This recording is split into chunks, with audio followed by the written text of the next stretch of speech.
بقالنا أكثر من يوم بنتكلم في قول الله تعالى: ألهاكم التكاثر حتى زرتم المقابر كلا سوف تعلمون ثم كلا سوف تعلمون كلا لو تعلمون علم اليقين لترون الجحيم ثم لترونها عين اليقين. قلنا في هذا كله أن هذا تناول عذاب القبر ونعيمه، وقلنا أنه تنويه أننا سنرى جهنم وسنعرض عليه. ثم انتهينا إلى أن الله سبحانه وتعالى سيعرض الجميع على جهنم وسيمر الجميع من عليها، اللي هو احنا قلنا عليه الصراط. يعني احنا قلنا أن القبر حق عذاب ونعيم، والحشر حق، ويوم القيامة حق، والصراط حق.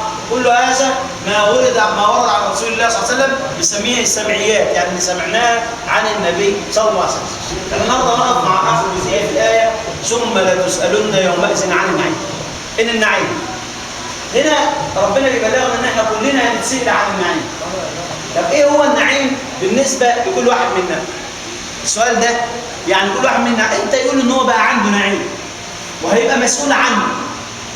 كلمة تسألون يومئذ عن النعيم دي النبي صلى الله عليه وسلم قالها للصحابة، قالها لسيدنا أبو بكر وعمر. كانوا خرجوا في يوم، خرج الرسول صلى الله عليه وسلم فوجد أبو بكر وعمر فقال: ما أخرجكما؟ قال: أخرجنا الجوع يا رسول الله. قال: عندي بيت جعانين. قال: وأنت؟ قال: أخرجني الذي أخرجكما. أنا طالع برضه جعان. هيا بنا إلى بيت فلان. أصحاب من الأنصار فذهبوا إليه فسألوا عنه، فزوجته قالت: ذهب يستعصم ماء آل برسول الله، فأحسنت وفادت النبي صلى الله عليه وسلم. فأتى الرجل فوجد النبي قال: ما أفضل مني اليوم وما أحسن مني أن يكون ضيف رسول الله صلى الله عليه وسلم. فقدم لهم بصرا وقدم لهم ماء. المهم أعد لهم وليمة وأخذ مديان يعني أخذ النطر تحت السكين. فقال الرسول صلى الله عليه وسلم: إياك والحلو وعدت بحاجة. فالمهم ذبح لهم وأكل النبي صلى الله عليه وسلم. فبعد ما خلص وشبعوا قال لهم: ثم لتسألون يومئذ عن النعيم. هنتسأل عن النعيم ده. السؤال بقى ايه حد النعيم ده عشان الواحد يشوفه عنده نعيم ولا ما عندهوش. النبي صلى الله عليه وسلم قال الحديث ده في الترمذي، قال ايه؟ قال: من أصبح منكم، ركزوا معايا وصلوا لسنة رسول الله، معافى في بدنه، من أصبح منكم آمنا في سره، معافى في بدنه، عنده قوت يومه، فكأنما حيزت له الدنيا بحذافيرها. المشايخ بيجوا يجننونا في الحديث ده، يقول لك الثلاثه موجودين. يقول له: تعال امن في سر. يعني لو الخانه موجوده ما بقاش امن في سر، هو ده سر. فده يبقى خايف لحسن يعمل في مشكله. الامن في سر دي نوع انواع الامن الامن المطلق. يعني ايه؟ هو اصبح زي ما يكون واحد نائم في وسط عائلته مطمئن لا ياتيه شيء وعنده الحراسه اللي دي امن في سر. عنده معافى في بدنه. مين فينا صالح 100% معافى في بدنه؟ عشان بس ربنا سبحانه وتعالى النبي صلى الله عليه وسلم ما ضيقش علينا قوي. هاتنا كلنا برضه احنا ناقصنا حاجات، كل واحد ناقص، اللي ناقصه مش عارف عنده ايه اللي عنده لا. يعني احنا مش عايزين الالفاظ ناخدها على عمومها ونقول للناس عايزين ايه بعد كده من ربنا؟ ما عنده كله. نعم احنا مش بننكر نعمه ربنا، بس عايزين نفهم مقاصد النبي صلى الله عليه وسلم. النبي قال ايه؟ من اصبح منكم معافى، من أصبح منكم آمنا في سره. آمنا إيه؟ في سره. معافى في بدنه، عنده قوت يومه، فكأنما حيزت له الدنيا بعسفيرها. صح؟ يبقى آمن في سربه يعني إيه؟ خلي بالكم معايا وصلوا لسنة رسول الله. آمن في سربه يعني أصبح لا يخشى أحد ولا يخاف، مفيش خايف على، مش قلقان على حاجة خالص. يبقى أي واحد يصبح عنده قلق مصابح حامل هم حاجة، ده لا يعد آمنا في سربه ما لم يكن يقلق من شيء لا يحق له ان يقلق به. معافى في بدنه، يعني ايه معافى في بدنه؟ اصبح صابح الصبح عنده عافيه لا يشتكي شيء. خلاص صابح الصبح، فهذا برضه يعتبر الشرط الثاني. عنده قوت يوم يعني ياكل بس. ليه بقى؟ لان احنا لو نظرنا بنظره عقل بسيطه ونرجع بقى تاني بنظره بسيطه، الايام في الدنيا يومان. الايام في الدنيا لا تحسب اليوم اللي انت عايشه. ليه؟ حتى علمونا واحنا ندرس النحو كده يقول لك ايه؟ الفعل المضارع يدل على الحال والاستقبال ودلالته على الحال اقل. يعني انا بتكلم دلوقتي بعد ما اخلص كلامي يتحول الى مستقبل. يبقى دايما وقت الحج ايه؟ قليله. يبقى انت الدنيا عباره ليك ايه؟ يوم مضى ويوم اتي. ما تحسبش اللحظه اللي انت عايش فيها. ما تحسبش، لان اللحظه دي انت اللي هتحكمها، اما تحسنها او تسيئها. لكن الدنيا باقيه لك منها ايه؟ يومين. يوم فات ويوم ايه؟ جاي. ما مضى امره مكفول من الله. خلاص ما تقدرش تتحكم فيه. اليوم اللي خلص وانتهى وما نقدرش نتدخل فيه. طب وما اتى ارضه ايضا يوم امره مفوض الى الله. يبقى انت مسؤول عن ايه بقى بعد الصلاه والسلام على رسول الله؟ مسؤول عن اللحظه اللي انت عايش فيها. فلا تشغل نفسك بما فات، فهذا امر قد انتهى. حتى ولو امتد اثره للحاضر. يعني ممكن واحد عمل في الماضي يبقى مشغول بقى بانه عمل بالراحه كده نوصل لكم المعنى المقصود. واحد ارتكب جريمه، خبط واحد بعربيه، ينشغل بانه خبط واحد بعربيه ولا نتائجها؟ بالراحه كده. يعني ينشغل بقى يا ريت تاخد خبطت ما كنتش خبطت، ولا ينشغل بقى ايه اللي هيحصل؟ المفروض ينشغل بايه؟ باللي هيحصل، بالنتيجه مش بالحدث، لان الحدث الزمن انتهى، فما مضى فقد انتهى فلا تسأل عنه. واللي جاي احنا عشنا قدر الله لنا ان نعيش ازمان غريبه قوي، واحداث لم يستمتع بها من قبلنا. ان راينا باعيننا ملوكا تحولوا الى علقوا على مشانق. خدتوا معايا؟ اراد الله ان احنا نشوف دي. ورأينا بأعيننا أقواما خرجوا من السجون قادوا بلادا، وأقواما من أعلى القمة دخلوا سجونا، وسبحان الذي يفعلها في أماكن واحدة عشان يثبت لك واحدة بس. إيه هي؟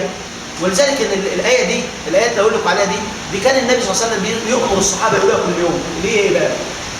إذا أمسى يقول إيه؟ قل اللهم مالك الملك. شوف بيفكر نفسه. ده ربنا بيقول للنبي، ربنا بيقول للنبي يقول الكلام ده عشان ترجع الامور انصاب، عقلك انصاب وتحط الامور في عقليتك. والملك ده بتاع مين؟ والحياه كلها بتاعت الله، انت ما تتدخلش. فيقول ايه كل يوم؟ قل اللهم. كان ممكن ربنا يقول اللهم مالك الملك، يؤتي الملك كمان، يتكلم عن نفسه. قال لا، ده انت تقولها تفكر نفسك بيها، انت تقولها من قبيل التذكير.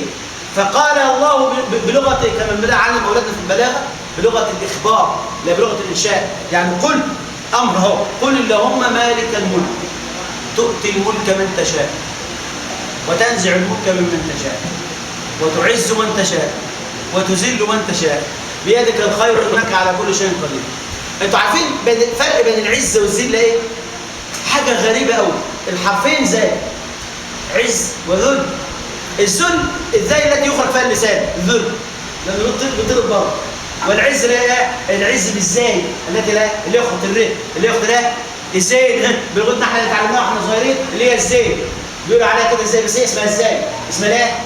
يبقى الفرق بينهم ان الاول يبقى لا يخرج فيها لسان كان النعمه بقي عليه تعز، والثانيه تذل كانه طرد منها.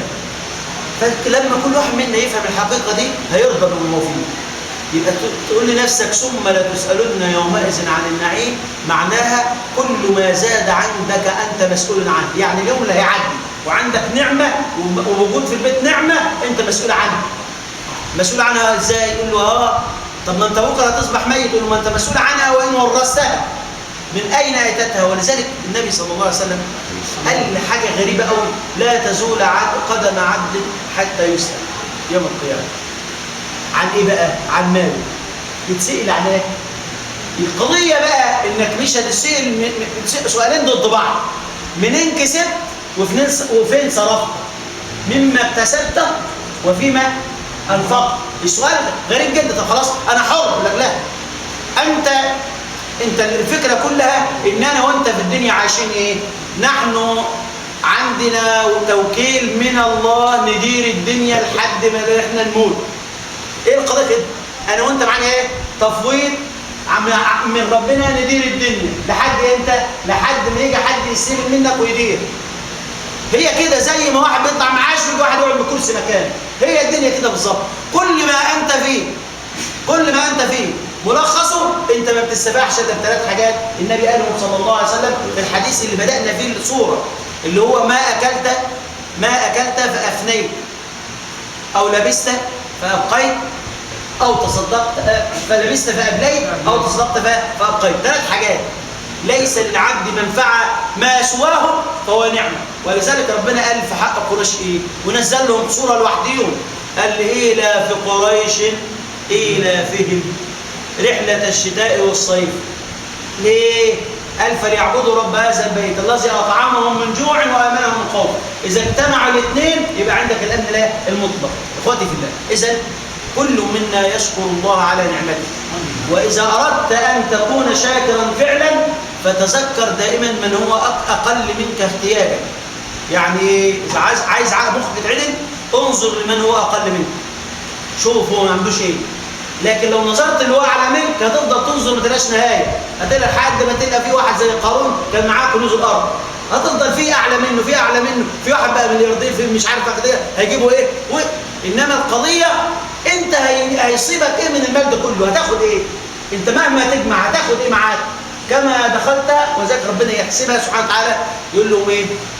سبحان الملك هتيجونا زي ما خلقتم بطون امهاتكم ولقد جئتمونا فرارا كما خلقناكم أول مرة. كما خلقناكم أول مرة. أول مرة يعني إيه؟ هل أول مرة يعني اتولد؟ قالوا لا، كان زي ما حصل مع آدم. مين اللي اتخلق أول مرة؟ مش أنت، ده آدم. آدم أنا حصل معاه، حتى ما كانش معاه ونيس. لا سعد، فهمتوا بالمقصد؟ ويعني يقول له كما خلقنا يعني زي ما ولدناه. لا، اللي اتخلق أول مرة مين؟ من الذي حدث له خلق؟ الذي حدث له خلقه مين؟ هو آدم. فأقول له أنت هتجينا فرضة كده زي آدم كده. خلاص؟ ومش هتلقى معاك حد ينفع. اخواتي في الله، ادعو الله سبحانه وتعالى ان يبصرنا بحقيقه الدنيا فلا نتركها لغيرنا ولا تلهينا عن ربنا. ثاني، لا تترك الدنيا لغيرك فانت لك فيها مكان. فالرسول صلى الله عليه وسلم قال خلوا لكم بصمه في الدنيا، ما تبقاش شعوب عايشه عاله. اللي حصل دلوقتي المسلمين شعوب عايشه عاله على غيرها. المسلمين عايشه على شعوب بتاكل الديدان وبتجيب لكم حتى بتجيب لنا حتى السبع وتجيب لنا حتى الملابس. يعني شعوب تاكل احنا ربنا انعم علينا بدين، لما نيجي توكسنا حتى الحاجات اللي نعبد ربنا بيها بنجيبها من عند لا اللي عنده الجين. اسال الله يرضى عنا. اللي ياكلون كل شيء، حتى كل ما يتحرك الا الطائرات والسيارات لانها لا تهضم، ولو كانت تهضم لاكلوها. فاتركوا معايا وصلوا وسلم في رسول الله. اراد الله بنا ان احنا ننزل للمستوى ده، فالرسول يقول لك لا تترك الدنيا لغيرك ولا تجعلها تنهيك عن ربك. أدعو الله سبحانه وتعالى أن يغفر لنا ذنوبنا أجمعين وأن يسترنا في الدنيا والآخرة وأن يجعلنا ممن يستمعون القول فيتبعون أحسنه. وندعوه سبحانه وتعالى أن يتم علينا رمضان وأن يوفقنا لقيامه وصيامه ويجعلنا فيه من العتقاء من النار. أقول قولي هذا وأستغفر الله العظيم لي ولكم وقوموا إلى الصلاة. تقبل الله منا ومنكم صالح الأعمال.